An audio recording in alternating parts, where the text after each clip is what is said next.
Jusque dans les années 70, les déchets de toutes sortes étaient le plus souvent rejetés directement dans la nature, causant d'innombrables catastrophes écologiques.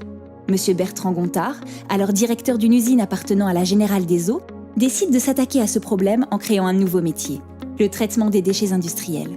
Il fonde alors Sarp Industrie. On cherchait des déchets liquides, chimiques essentiellement, si vous voulez, c'est-à-dire des acides, des bases, des sels, des résidus de fabrication d'industriels. En parallèle, la loi sur l'eau de 1975 oblige désormais les industriels à traiter leurs déchets. Le principe du pollueur-payeur vient de naître, afin de préserver les ressources naturelles tout en accompagnant le développement industriel. La loi de 75 qui introduisait la responsabilité juridique et pénale, si vous voulez, du non-traitement, finalement, ça a fait beaucoup, si vous voulez, parce que c'est quand même ça qui a fait que, d'un seul coup, notre activité est devenue légale. Pour Sarp Industrie, dont l'activité démarre en 1975 à Limay en région parisienne, c'est le début d'une phase de reconnaissance et de croissance qui verra les techniques s'améliorer et les volumes traités augmenter considérablement. Sarp Industrie développe son activité dans le sud-ouest avec, en 1980, la reprise des activités de la société NIC à Pauillac, en Gironde. C'est la naissance de SIAP, Sarp Industrie Aquitaine-Pyrénées.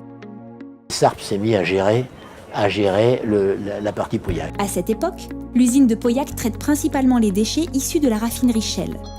Mais très rapidement, le manque de place et la fermeture de la raffinerie obligent l'usine à déménager.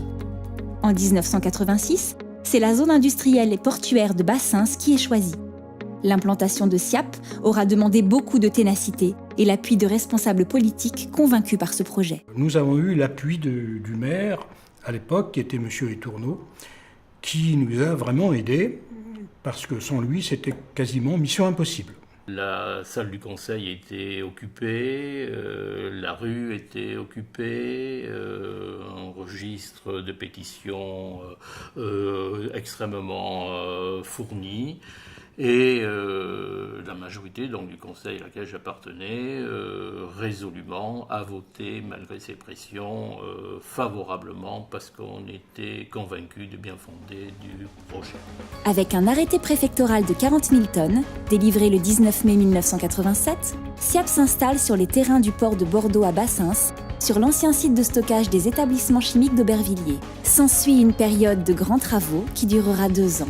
Dans le même temps, Prociner démarre, sur le terrain mitoyen à celui de SIAP, son activité de traitement des déchets d'activités de soins à risques infectieux, provenant majoritairement des hôpitaux de la région, avec une autorisation à 13 000 tonnes par an. Il faut savoir que tous les bâtiments ont été démontés de Rennes et amenés ici, y compris les pupitres de commande, y compris le four, y compris la chaudière, y compris... La seule chose qui n'a pas été démontée, c'est la cheminée. Parmi les premiers collaborateurs de SIAP, 2 familles d'ouvriers, les Bretons, arrivés avec le four provenant de l'usine Citroën de Rennes, et les Médocains de Pauillac, vont œuvrer ensemble au démarrage et au développement de l'exploitation du site. Monsieur Gonzalez évoque cette rencontre. On s'est réunis donc en venant ici, donc avec les collègues de Rennes qui étaient à Rennes, bien sûr, et nous à Pauillac, on s'est réunis à Bassins, nous avons réuni les 2 familles, disons, si on peut dire, pour former les équipes homogènes qu'il y a maintenant. Voilà.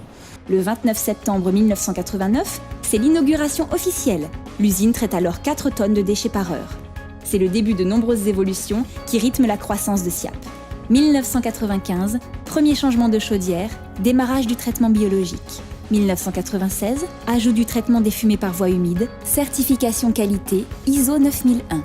1999, ligne d'injection directe de gaz et de liquide créée, lancement du service de camions laboratoires itinérants. Pousser les analyses au maximum en amont et en aval. En amont au niveau du commercial et en aval au niveau de la réception des déchets ici. En 2000, certification ISO 14001, management environnemental. En 2002, la chaudière actuelle est installée et l'usine traite 9 tonnes de déchets à l'heure. Un nouveau PC incinération avec caméra de contrôle est mis en place et la ligne d'injection directe peut désormais traiter les déchets conditionnés. Les procédés ont été automatisés, sécurisés, les conditions de travail améliorées et des innovations techniques voient le jour pour améliorer la valorisation des déchets industriels. En 2003 commencent les travaux d'extension et d'aménagement de la zone Est qui donneront à l'usine le visage qu'on lui connaît aujourd'hui. 2004, certification OSHAS 18001 pour la santé et la sécurité au travail. 2005, Sarpi fête ses 30 ans à Bordeaux. En 2007, pionnier de l'écologie industrielle, SIAP et Prociner signent un partenariat industriel avec l'usine voisine de Simorep-Michelin, portant sur la fourniture de vapeur via un pipe de 1800 mètres. En 2008, avec 20 millions d'euros d'investissement, la nouvelle ligne automatisée d'incinération des dasseries voit le jour. Prociner est autorisé à traiter 19 000 tonnes et SIAP 72 000 tonnes en incinération. En 2010, SIAP innove à nouveau avec la mise au point d'un procédé breveté de recyclage de l'iode contenu dans les déchets liquides pharmaceutiques. 2013 voit l'intégration de Prociner à Sarpi.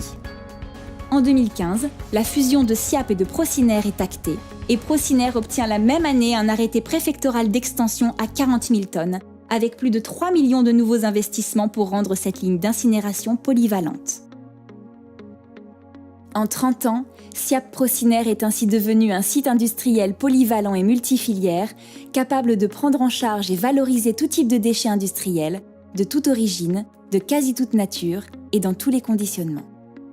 Forte de ses capacités d'innovation, riche de ses valeurs fondatrices, portée par l'énergie de ses collaborateurs et la confiance de ses clients, SIAP Prociner reste tourné vers l'avenir avec comme priorité de faire des déchets industriels une ressource matière et énergétique.